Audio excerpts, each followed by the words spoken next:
شروع اللہ کے نام سے جو بہت محبت کرنے والا، بہت معاف کرنے والا ہے۔ جیسے ہی وہ مسجد کے دروازے سے اندر داخل ہوئے، لوگوں کی نظریں ان پر جم گئیں۔ انہوں نے ایسا خوبصورت آدمی پہلے نہیں دیکھا تھا۔ لگتا تھا وہ کہیں دور دراز کے علاقے سے آئے ہیں، کیونکہ انہیں کوئی مقامی شخص نہیں جانتا تھا۔ لیکن حیرت کی بات یہ تھی کہ نہ ان کے سفید کپڑوں پر گرد کے نشان تھے، نہ چہرے پر تھکن کے آثار۔ وہ سیدھے پیغمبر اسلام صلی اللہ علیہ وآلہ وسلم کے پاس جا کر بیٹھ گئے۔ مجھے دین یعنی اسلام کے بارے میں بتاؤ، اجنبی نے پوچھا۔ پیغمبر نے جواب دیا، دین یہ ہے کہ تم گواہی دو کہ اللہ کے سوا کوئی معبود نہیں اور محمد اللہ کے رسول ہیں۔ نماز پڑھو، زکوٰۃ ادا کرو، رمضان کے روزے رکھو، اور اگر آسانی سے کر سکتے ہو تو بیت اللہ کا حج کرو۔ اس شخص نے تحکمانہ لہجے میں کہا، صحیح جواب ہے۔ جس طریقے سے اجنبی نے بات کی، اس نے سب صحابہ کو حیران کر دیا۔ مجھے ایمان کے بارے میں بتاؤ، اگلا سوال ہوا۔ ایمان یہ ہے، جواب دیا اللہ کے رسول نے، کہ تم اللہ پر اور اس کے فرشتوں پر اور اس کی کتابوں پر اور اس کے رسولوں پر اور قیامت کے دن پر اور تقدیر پر ایمان لے آؤ۔ اس شخص نے دوبارہ اسی لہجے میں کہا، ٹھیک جواب ہے۔ مجھے احسان کے بارے میں بتاؤ۔ نبی کریم صلی اللہ علیہ وآلہ وسلم نے فرمایا، اللہ کی عبادت اس طرح کرنا کہ جیسے تم اسے دیکھ رہے ہو، اور اگر تم اسے نہیں دیکھ سکتے تو وہ تمہیں دیکھ رہا ہے۔ جب وہ صاحب چلے گئے تو حضور نے فرمایا، اے عمر، پتہ ہے کون تھا؟ عمر فاروق نے کہا کہ اللہ اور اس کا رسول بہتر جانتے ہیں۔ فرمایا، بے شک یہ جبرائیل علیہ السلام تھے جو تمہیں تمہارا دین سکھانے آئے تھے۔ اس واقعے کے چند ہفتوں کے بعد اللہ کے رسول اپنے خالق حقیقی کے پاس واپس چلے گئے۔ اسلام ہمارے دین کا خارجی یا بیرونی پہلو ہے، یعنی عبادات وغیرہ۔ ایمان یا جسے مذہب بھی کہتے ہیں، ہمارے عقائد ہوتے ہیں، بلیفز، اور احسان اسلام کا باطنی پہلو ہے۔ احسان اسلام کی روح ہے۔ قرآن مجید میں لفظ احسان کا ذکر 175 سے زائد مرتبہ آیا ہے۔ ایمان کا لفظ 25 مرتبہ آیا ہے اور اسلام کا 10 مرتبہ ذکر کیا گیا ہے۔ یہ سوچنے کا مقام ہے ہمارے لیے۔ اسلام یا دین کے علم کو فقہ یا شریعت کہا جاتا ہے۔ دین کو انگلش میں ریلیجن کہا جاتا ہے۔ ایمان کے علم کو علم الکلام یا تھیولوجی کہا جاتا ہے، اور احسان کے علم کو تصوف یا علم تصوف یا علم طریقت کہتے ہیں۔ اچھا، اور صوفی لوگ تصوف کے بجائے طریقت کا لفظ ہی استعمال کرتے ہیں، اور طریقت جس کا مطلب راستہ ہے۔ راہ طریقت پر چلنے والے ایک دوسرے کے لیے زیادہ تر اہل احسان یا محسن کی ٹرمنالوجی استعمال کرتے تھے، اور یہ رواج اب بھی ہے۔ جبرائیل علیہ السلام جس دروازے سے مسجد نبوی میں داخل ہوئے، وہ اب باب جبرائیل کہلاتا ہے۔ باب جبرائیل سے چند فیٹ کے فاصلے پر ایک بہت بڑا بینچ تھا، چبوترا۔ بینچ کو عربی میں صفہ کہا جاتا ہے۔ انگریزی لفظ صوفہ عربی صفہ سے ہی ماخوذ ہے۔ اس بینچ پر رہنے والے غریب، بے گھر اور بے روزگار لوگ مدینہ کے سب سے زیادہ پرہیزگار اور متقی سمجھے جانے والے لوگ تھے۔ مدینہ کے لوگ جو روکھی سوکھی ان کو بھیجتے تھے یہ اس پر گزارا کرتے۔ اللہ کے رسول ان سے بہت پیار کرتے تھے۔ ان لوگوں کو تاریخ میں اصحاب الصفا کے نام سے یاد کیا جاتا ہے۔ ان میں سے کچھ کے تقوی یعنی خوف خدا یعنی نیکی اور پرہیزگاری یعنی ریننسیشن کی آج بھی مثالیں دی جاتی ہیں، جیسے ابو ذر غفاری ہیں۔ ابو ذر غفاری بھی دوسرے اصحاب صفا کی طرح اون کے بنے کپڑے پہنتے تھے۔ کپڑے بھی کیا، اس زمانے میں لوگ اون کی بنی ہوئی ایک یا دو چادریں لیتے اور اس کے کچھ حصوں کو جوڑ جاڑ کر اپنی سطر پوشی کرتے تھے۔ گھٹنوں سے نیچے تک جن کے لباس پہنچتے وہ امیر سمجھے جاتے۔ سلے ہوئے کپڑے تو صرف بہت ہی امیر کبیر لوگ پہنتے تھے۔ تو خیر، یہ جو لباس یا جو بھی چیز تھی یہ کہتے تھے کہ صوف سے بنی ہے۔ بعض لوگوں کا کہنا ہے کہ لفظ تصوف کی ابتدا اصحاب صفا سے ہوئی ہے، اور کچھ کہتے ہیں یہ لفظ صوف سے نکلا یعنی وہی اون۔ دوسرے جیسے البیرونی ہیں، وہ کہتے ہیں کہ یہ صوفوس، جس کا یونانی میں مطلب ہوتا ہے سیاح یا عقل مند یا حکیم، سے آیا ہے۔ اور پھر ایک اور گروہ کا عقیدہ ہے کہ یہ لفظ صفا، اسے صفائی کہتے ہیں یعنی طہارت سے آیا ہے۔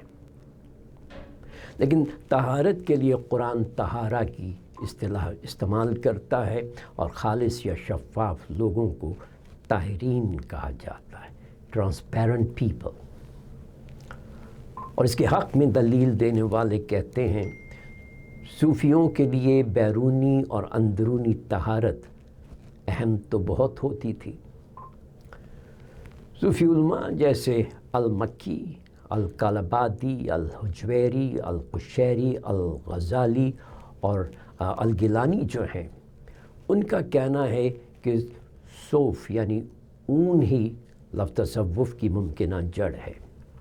لیکن بحث جاری ہے، نہ صرف اس لفظ کی اصلیت کے بارے میں بلکہ تصوف کی حقیقت کے بارے میں بھی۔ صوفی لٹریچر میں 8ویں صدی کے ایک شامی شخص کا ذکر ہے جس کا نام ابو ہاشم تھا۔ یہ وہ شخص ہیں کہ جن کے نام کے ساتھ پہلی دفعہ صوفی کا لقب یا لفظ استعمال ہوا۔ دوسری طرف گولڈن ایج یا کلاسک ایج کے صوفی ادب میں شاذ و نادر ہی صوفی کی اصطلاح استعمال کی جاتی تھی۔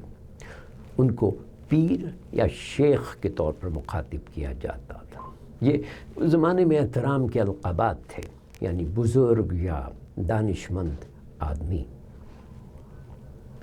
جو صوفیزم کی اصطلاح ہے یہ اورینٹلس جو مغربی مستشرقین تھے، انہوں نے 16ویں اور 17ویں صدی میں استعمال کرنا شروع کی۔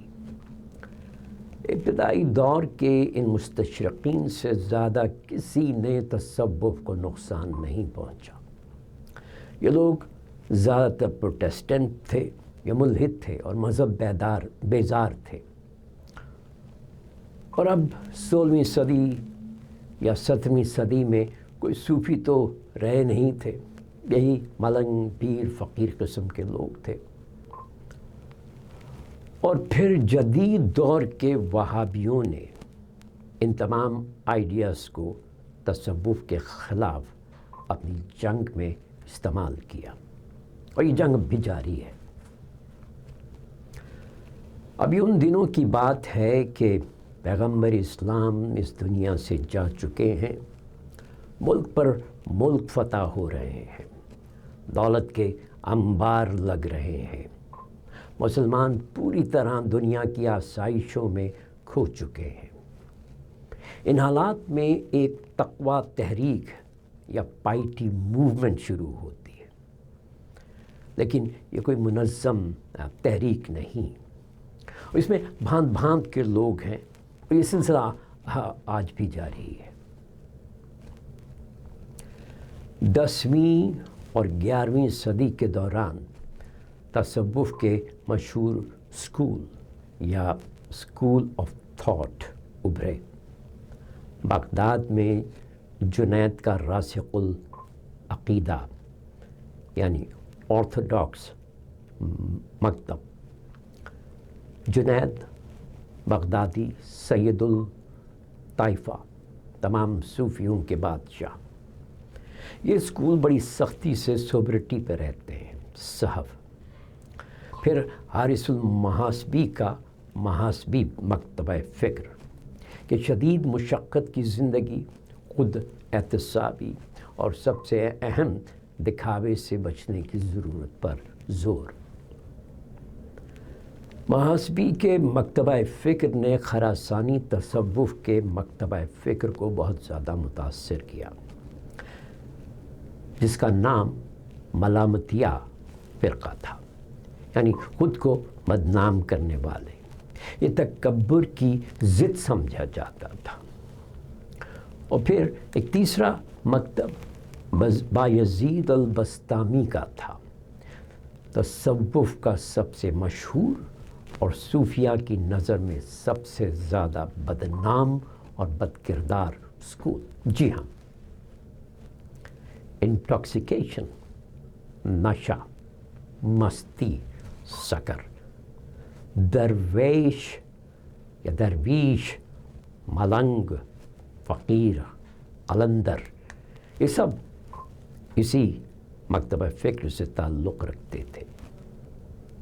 راسخ العقیدہ یعنی آرتھوڈاکس صوفیوں نے کبھی سکر کو قبول نہیں کیا اور نہ ہی ملامتیہ مکتبہ فکر کو، کیونکہ یہ دونوں مکاتیب شریعت اور علم ظاہر پر یقین نہیں رکھتے تھے۔ عثمان حجویری لکھتے ہیں کشف المحجوب میں کہ جو شخص طریقت پر یقین رکھتا ہے لیکن شریعت پر نہیں، وہ کافر ہے، اور جو شریعت پر یقین رکھتا ہے لیکن طریقت پر نہیں، وہ زندیق ہے۔ بہرحال ایک بات جس پر تمام لوگ متفق ہیں وہ یہ ہے کہ تصوف اسلام کا باطنی علم ہے، ایزوٹیرک نالج، جبکہ شریعت اسلام کا ظاہر علم ہے، یعنی ایکزوٹیرک نالج۔ گولڈن ایج کے صوفیہ نے اپنی ٹریننگ مینولز میں تصوف کی بہت سی ڈیفینیشنز دی ہیں۔ القشیری نے اپنے رسالۃ التصوف میں تصوف کی 21 تعریفیں یا ڈیفینیشنز فراہم کی ہیں۔ اسی طرح حجویری صاحب نے تصوف کی 23 ڈیفینیشنز یا تعریفیں بیان کی ہیں۔ جو دلچسپ بات میں نے نوٹ کی وہ یہ ہے کہ ان میں سے 70-80% تعریفیں دوسروں کے ساتھ اچھا سلوک کرنے، آداب کا مشاہدہ کرنے، اچھے اخلاق کا مظاہرہ کرنے اور نفس کی خواہشات پر قابو پانے کی ضروریات بیان کرتی ہیں۔ القلانی کہتے ہیں تصوف نیک اخلاق کا نام ہے۔ الجریری کے نزدیک تصوف اعلی اخلاق میں اضافہ اور پست کردار میں کمی ہے۔ النوری کے لیے تصوف آزادی کا دوسرا نام ہے۔ الخراز نے فرمایا صوفی وہ ہے جس کا دل پاک اور نور سے بھرا ہوا ہو، اور جنید بغدادی نے کہا کہ تصوف ایک ماورائے حسی ادراک ہے جس میں آپ کا نفس فنا ہو جاتا ہے اور اس طرح انسان کو بقا ملتی ہے۔ علی حجویری المعروف داتا صاحب کشف المحجوب میں لکھتے ہیں کہ فوشنجا نے کہا کہ کسی زمانے میں تصوف کا نام نہیں تھا، لیکن یہ ایک حقیقت تھی، اور اب بس فقط نام باقی رہ گیا ہے۔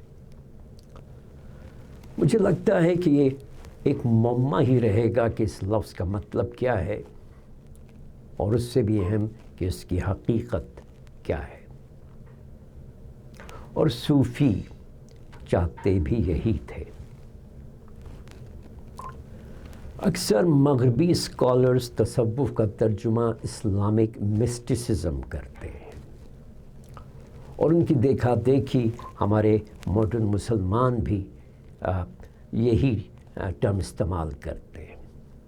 اب یہ جو مسٹسزم ہے یعنی پراسراریت، یہ بڑی کنفیوز سی ٹرم ہے، اور عام طور پر اس کا مطلب خدا سے ڈائریکٹ یا پرسنل کانٹیکٹ ہے، یعنی جسمانی رابطہ یا جسمانی وصل۔ دوسری طرف تصوف میں صوفی زیادہ سے زیادہ یہ کرتے ہیں کہ وہ خدا کی خوبصورتی کی ایک جھلک اس کی مخلوق میں دیکھ لیتے ہیں کبھی کبھار، جسے مشاہدہ کہا جاتا ہے۔ اور ہاں، ان کی یہ خواہش ہوتی تھی کہ مرنے کے بعد آخرت میں خدا کو دیکھنا ہے۔ جنت دوزخ کا تو انہیں کوئی اتنا زیادہ پرواہ نہیں ہوتی تھی، خدا کی محبت میں اتنے سرشار ہوتے تھے وہ۔ تو مسٹسزم کا تصوف سے کوئی واسطہ نہیں۔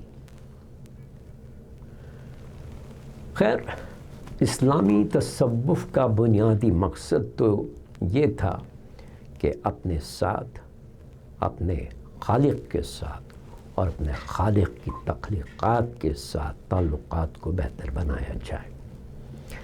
صوفی تعلیمات نے لوگوں کی اخلاقی، نفسیاتی اور روحانی نشو و نما کو فروغ دیا، لیکن وہ آزادی فکر کے علمبردار بھی تھے۔ لیکن ایگزوٹیرک یا ظاہری ذہن نے اسے کبھی قبول نہیں کیا۔ صوفیہ کا پیغام سب کے لیے محبت کا پیغام تھا۔ صوفی ایک محبت کرنے والے دل کی آبیاری کرتے تھے، خدا سے محبت، زندگی کی تمام شکلوں سے محبت، اور یہاں تک کہ بے جان اشیاء جیسے ارد گرد اور کائنات سے محبت۔ اچھا، اور اس میں کوئی شک نہیں کہ کچھ صوفی اسکالرز اور فلاسفرز جیسے ابن عربی، سہروردی، مقتول اور ملا صدرہ نے کائنات، الہیات، پیغمبری اور میٹا فزکس وغیرہ جیسے موضوعات پہ لکھا، لیکن کلاسک ایج میں یہ مین سٹریم تصوف نہیں تھا۔ مین سٹریم تصوف وہی تھا جس کے بارے میں آپ کو پہلے بتا چکا ہوں۔